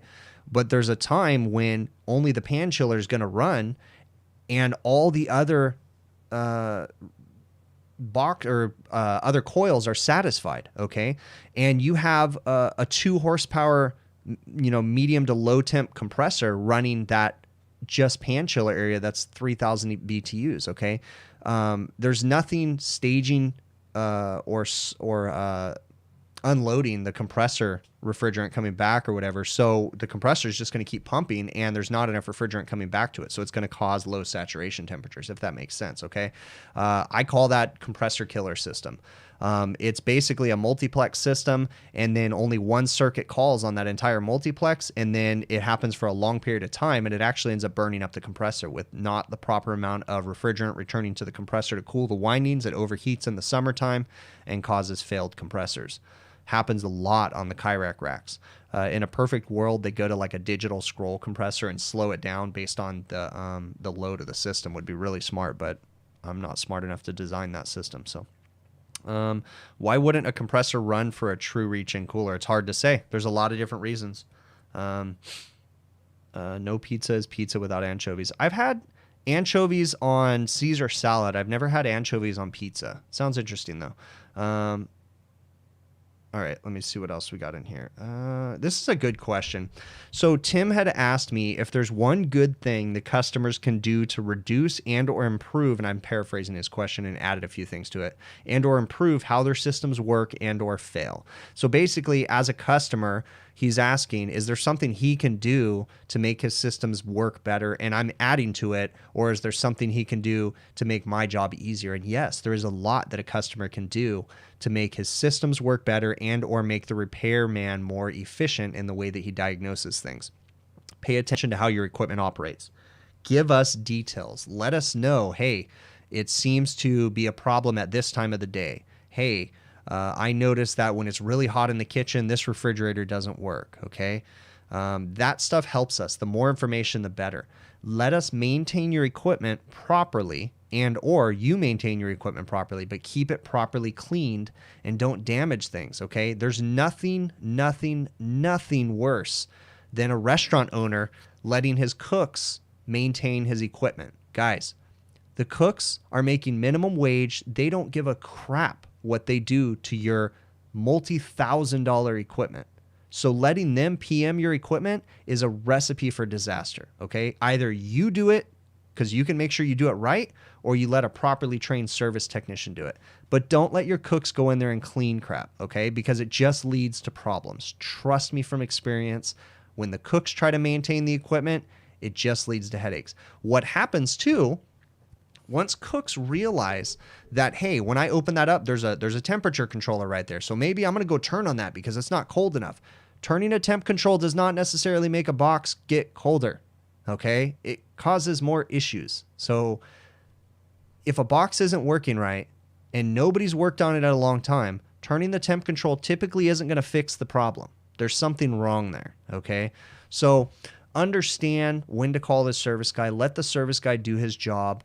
If not, you need to maintain your equipment so that way you know it's done correctly. Don't let the cooks do it. That's one of the biggest pieces of advice I can give to any restaurant owner out there. What am I using to size my line set? I'll lean on the manufacturers of the equipment. I'll use Heatcraft's installation manuals, Russell Refrigeration's installation manuals, whatever they recommend for the equipment sizing. If I'm doing a residential air conditioner like I did my mom's years ago, I look into the tech data and find out, okay, this is what size line set they require to maintain this SEER rating. At one point in time, I don't know if it's still the same, to get the 16 SEER rating on the system, I think if I remember right, to get the 16 SEER rating on the system that I installed at my mom's house, it doesn't make sense to me, but you had to install the 1 1/8 line set. So there's something about that. So, you got to look at, you can't just use the size on the stubs coming out. That does not necessarily do it. Luigi fan, thank you so very much for that super chat, man. I really, really appreciate it. That is awesome. There you go. So fruit can go on pizza, just not pineapple. Okay. What about grilled pineapple, dude? You ever put pineapple on the barbecue and grill it up? That's some good stuff right there, too. What do cooks accomplish when they cook? I don't know. They cook equipment. Or they cook food. All right. I'm going to get to my list of things. I already asked that one. Oh, okay. So in my recent video, when my leak detector failed, guys, I don't know if you saw it, and this is something someone pointed out. They were joking. They said, if you look at the leak detector, when it failed, I was tapping the leak detector, almost like I was tapping my head on the wall. Okay, that is what 2 years of therapy and anger management does to you. Okay, because what was really going on in my mind right now was that I wanted to Hulk smash that leak detector. And in the past, that's what I would have done. I would have chucked it onto the damn freeway because I was right by a freeway and letting a diesel truck ran the damn thing over. But I've realized that that would have cost me a lot of money because that leak detector otherwise was still in good condition. And yeah, I still fight those anger issues, guys, and you could see the rage come out when I start talking about it. Recently, we were in the office, and my wife was in here, and we were prepping some shirts. Shameless plug, by the way. Beanies available for the guys that are just coming in here on the website, hvacrvideos.com. And we got shirts available, and then sometime this week and next week, we should be getting new shirt design, the one that I'm wearing right now, and then we should be getting hoodies, too, and then a restock of the original shirt design, so hvacrvideos.com. So anyways, my wife was in the office with me, and we were shipping out merch and stuff in the printer. I've been having problems with my label printer that I ship on the merch stuff, and I got so pissed off, and I lost it, and I just smashed the label printer into pieces, and it felt so freaking good. So that rage is still inside of me, that anger that I have, and I try to control it and calm myself down because, yeah, I had to buy a printer, you know, to replace that, but it felt so good to smash it. And you guys, just because I don't, you know, I know this is the technical one, so go find my videos, HVACR Life, and you'll see me talk about the anger issues and stuff that I went through. But just because I went to a therapist and got diagnosed and did all that stuff doesn't mean it goes away. It's there forever. I just have to learn how to manage it. So let me see. If I go behind a company that does the maintenance but haven't been doing their job, do I throw them under the bus or do I just fix the problem? I prefer not to throw people under the bus, but at the same time, there's a point at which I have to be honest to the manager, okay? So if I go behind another company and I just say, look, here's the deal. I came in here and this unit was dirty. I just give them that information. I don't go out there and just blatantly say the other company screwed it up. I say the unit has a refrigerant leak. It's here. If it looks like something that the other company caused, then what I do is I don't go and say the other company did it. I know they did it. No, I don't do that. I'll ask the manager, hey, would you like to come up and take a look at this? I'd like to show you something. And then I'll take them up on the roof and be like, look, it's leaking right here, you know, and I'll let them see the damage. And they say, well, what can cause that damage? I don't know. I mean, you know, that could have been something bumping into it. That could have been this, that could have been that, but it's hard to say because I didn't see it happen. So I'm never going to blatantly throw the other company for the most part under the bus, but I am going to be honest with the manager. But I'm not in the habit. So I've done videos where I've gone behind other companies and had to do massive repairs on equipment. And I'm not going in there just blowing them up and stuff like that. No. So Big Pond Cable Guy, thank you so very much for that super chat, man. You guys in these super chats, thank you so very much, you guys. It is so awesome, the support that you guys give to this. So thank you, thank you. All right, I'm gonna get to the chat. So no, the label picture wasn't seeing the big picture, and the big picture involved Hulk smashing it, and it felt really good too. So throw questions in the chat, guys, because I'm through my list of things to talk about. So let's attack these questions that you guys have that I haven't answered yet. Do I have a tall man shirt sizes? I don't have tall man, but I do have big sizes. So on the old shirt design, I go up to 4XL, but I do not have like tall sizes per se, no. Let me see. On the new shirt design, I think they only go to 3XL. I don't think they'll go to 4XL, or you'll see when I put them up. No, the new shirt design goes to 4XL, but I think the hoodie only goes to 3XL, I think. So, and when the hoodies do pop up on the website, if you guys are interested in a hoodie, make sure you guys order them. Once I'll announce it, like on a video, I'll say, hey, hoodies and stuff are available. So make sure you guys pay attention because I have a limited supply of hoodies coming in. So why is there a receiver in a TXV system? What's the purpose? Well, an expansion valve or a TXV opens and closes the flow of refrigerant depending on the load of the system. So if there's a demand, it puts more refrigerant into the evaporator. If there's not a demand, it closes down and puts less refrigerant into the evaporator. With that being said, that refrigerant, when there's no demand, has to go somewhere. The receiver is a storage tank for when the expansion valve is not putting that much refrigerant into the system. It needs to store it in the receiver tank. So, why do I not use lube on Zoom lock O-rings? It's not required. On the installation instructions, they didn't tell me to use any kind of lube, but I did see people. I don't know whether it's right or wrong, but I have heard someone that emailed me and said that he's used Nylog on all of his Zoom lock fittings. I haven't done that. I was making sure that I was following the installation instructions to a T. So, let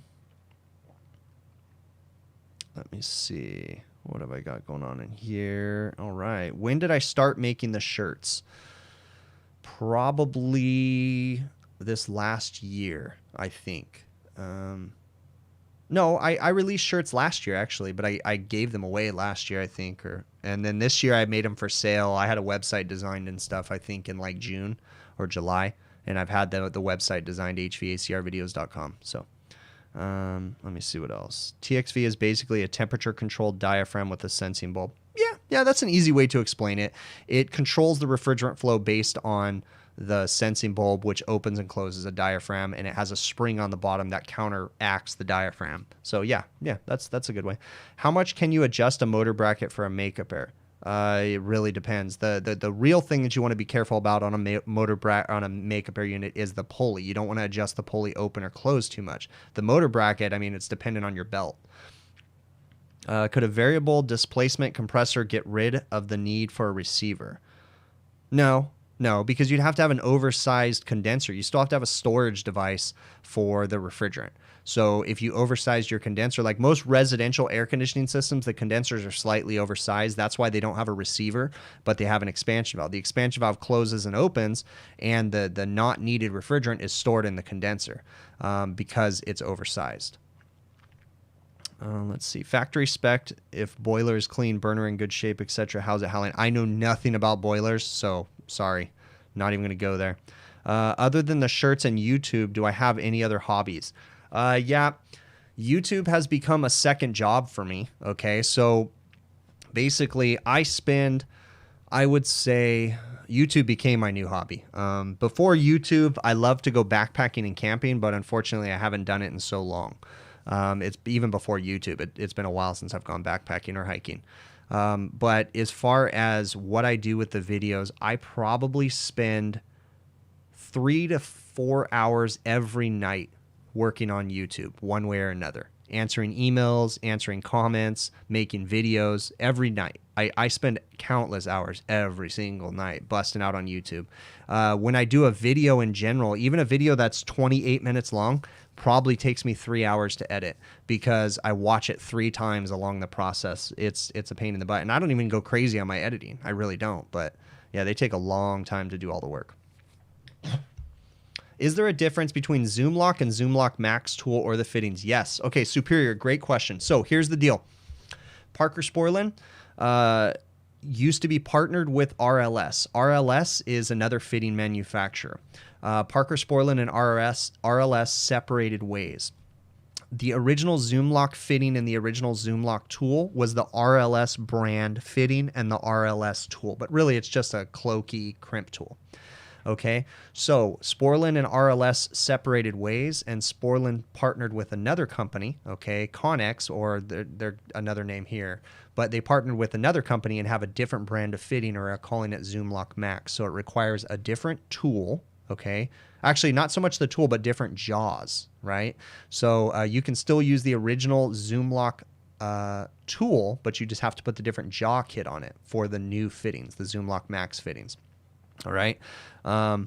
There's a lot of stuff going around talking about the separation and stuff like that. We're not going to get into that because we're just going to leave that be. Okay. But bottom line, yes. Now, Parker Sporlan has a a trade-in program that you can fill out a form. You can email. If any of you are interested in the Zoom lock and you're interested in the trade-in program, feel free to send me an email and I can forward your contact information on to the right people and the powers that be. But they do have a trade-in program for the jaws. If you have the original Zoom lock jaws and you want to start using the new Zoom lock Max fittings, they will...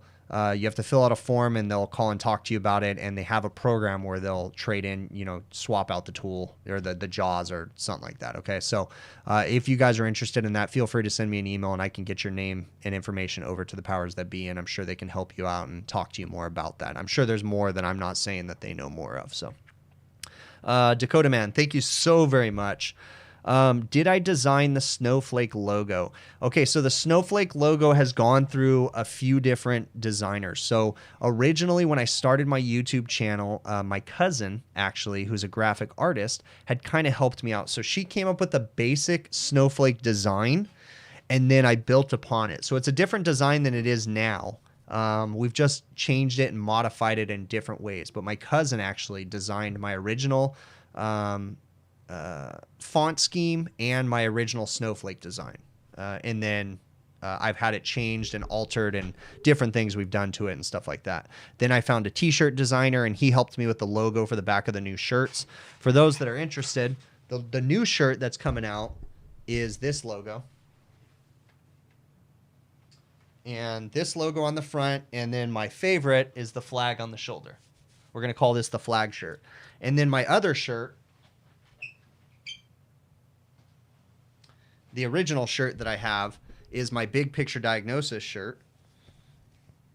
And that one says Big Picture Diagnosis on the back. This is the slate gray color. And then it has the Snowflake logo on the front. So you can see every time we kind of change the Snowflake logo again.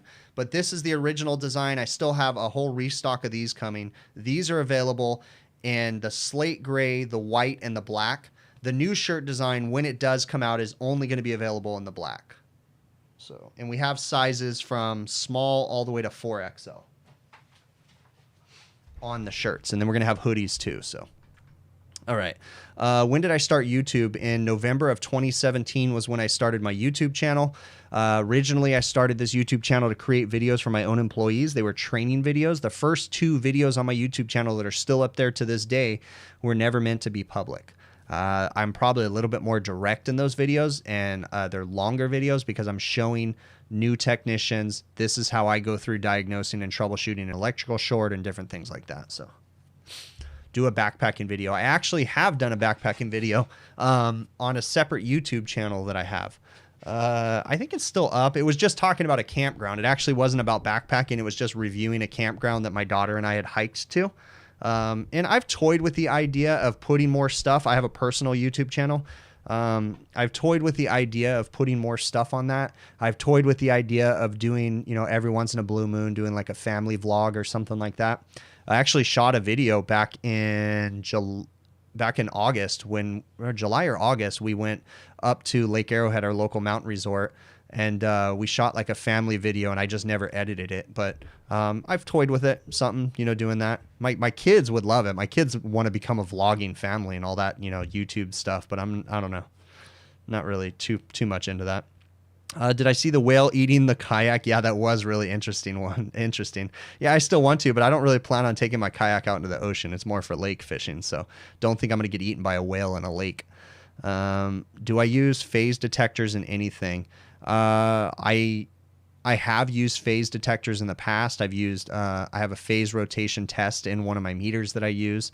But yeah, I have used phase monitors and phase detectors in the past, like the ICM, is it 450?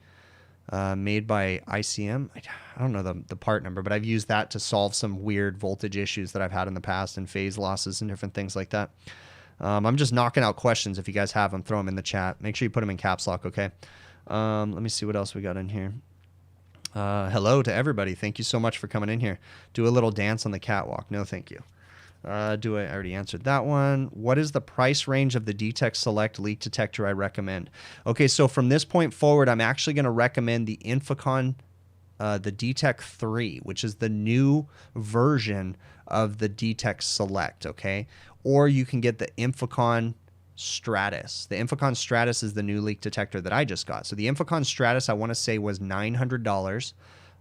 Is a really expensive leak detector. You're paying for the digital display on it. And then the Detex 3, I think, is $400 or $500. It's the same price as the Detex Select, really. If you're interested in a Detect review video, hey, I don't know if one of the moderators can help me out with this. Can you guys post Rick's YouTube channel? In fact, I can probably do it faster than everybody, but my buddy Rick actually did a review on the Detex Select and the Infocon Stratus. So hang on just a second and I'll post it on here, because I know the video. So HVACR Survival is his YouTube channel, okay?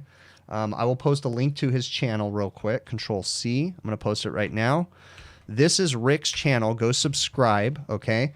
And then he also has a review video where he talks about the Detex Select and the Infocon Stratus, and I'll post that one here real quick too. Hold on.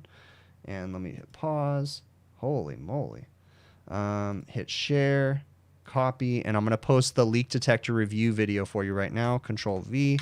There you go. That's the leak detector review video where he talks about the different types of Infocon leak detectors. So check that out. That's a pretty in-depth review on the Detex Select and the Infocon 3. What's my best type of PM? I don't really know that one. I mean, I like doing PMs because they're really easy to do and you can just listen to the equipment and maintain stuff. I have kids. You didn't know that? Yeah, I have 2 kids. I have 2 daughters, guys. I'm married, and I have 2 daughters. My daughters are teenagers. Well, one's a preteen and one's a teenager. It's a mess, man. I have a daughter in high school. That's crazy. Let's see. I have, if you go to my YouTube channel and you click HVACR Life, just search that, or even search HVACR Life on YouTube, you'll find the series that I did with my wife where we talk about everything. Terry, thank you so much for the support, man. Thanks for the super chat, and thanks for ordering a beanie. That is so awesome. Thank you guys. You guys are awesome. What do I think of the Field Piece infrared refrigerant leak detector? You just grabbed it on sale. I've had people that say they love the Field Piece leak detector. I've never used it, so I don't have an opinion, good or bad, about it. But I like a lot of the other Field Piece products. Let's see. Is there any cons if you increase the TXV outlet size to fit your distributor head you have on the van, 1/2 inch to 7/8? If nozzle and distributor tubing and TXV are all sized correctly for the evaporator. The outlet and the inlet of the TXV, there's not really an issue. Well, no, that's a good question. Is there any cons if you increase the TXV outlet size to fit the distributor head? I wouldn't think so, but I would probably lean on the manufacturer or spoiling on that one. But I see what you're saying, because if you have like a port and you need to go up to 7/8, that does seem like that'd be a lot. I would think that you can probably do it though. But I would probably send an email to Sporland. They're really good at getting back with you on that stuff and make sure that they're okay with it. Let me see. I need a son. Yeah. No kids. No more kids for us. Yeah, no worries, Rick. I'm not like, I thought about doing like a review channel and stuff, but I don't know. Maybe someday. I do have another YouTube channel. I've only put 1 video on it though for tools, but I just never went down that path. So, all right. As a business, how do I get into restaurant refrigeration? That's a really hard question, dude. We've been so fortunate. My dad got into restaurant refrigeration in the late 80s, early 90s, and most of the customers that he had then have become the customers that we have today, one way or another, whether it be word of mouth or different things like that. So it all started when he got in the restaurants back then. But getting in the restaurants back then was super easy. Getting into them now is a little bit more difficult. So it's going to involve marketing, cold calls, visiting and emailing facilities directors, different things like that. How do I do live? You're having trouble with it. How do I do live? It's a work in progress, so figuring that out. Your best bet is to use some sort of a broadcasting software, but even figuring that out can be tricky too. You could send me an email. I can probably talk to you more about it. What do I do in my spare time? Make YouTube videos. I need to get back into being more active because I'm starting to get a bit overweight. I've got a beer belly because of COVID. It got really easy to keep drinking beers every night. So I need to get rid of that and become a little bit more active and find another activity, start going hiking or something like that. I need to do it more. But right now I just make YouTube videos. I literally come home, spend 3-4 hours a night editing videos and doing that stuff. Let me see. All right, guys. How many employees do I have? We have 4 trucks, including my own, that are out in the field every day. I am going to wrap this up because it is dinner time for me. I really, really appreciate you guys. Thank you guys so very much for the support, all the super chats. That's been awesome. If you guys are interested, I already said it many times. I'll say it again. The beanies are available on the website, hvacrvideos.com. Shirts, hats, all that stuff. Your chief maintenance in a hotel, can you get tech support service over the phone payable? I don't have anything like that set up, but feel free to send me an email to hvacrvideos@gmail.com. I usually end up helping a lot of people over email and different things like that, so feel free to send me an email. We can talk some more. All right. Is that a ham call sign on my mic boom? No, it is not a ham call sign. Sorry. I'm not a ham radio operator. All right, we're going to wrap this up. Thank you guys so very much. I'm going to cue up the outro music and figure out how to, let me see if I can do this right so I don't do the wrong one. Intro picture, and I'm going to cue that up, and we will catch you guys on the next one.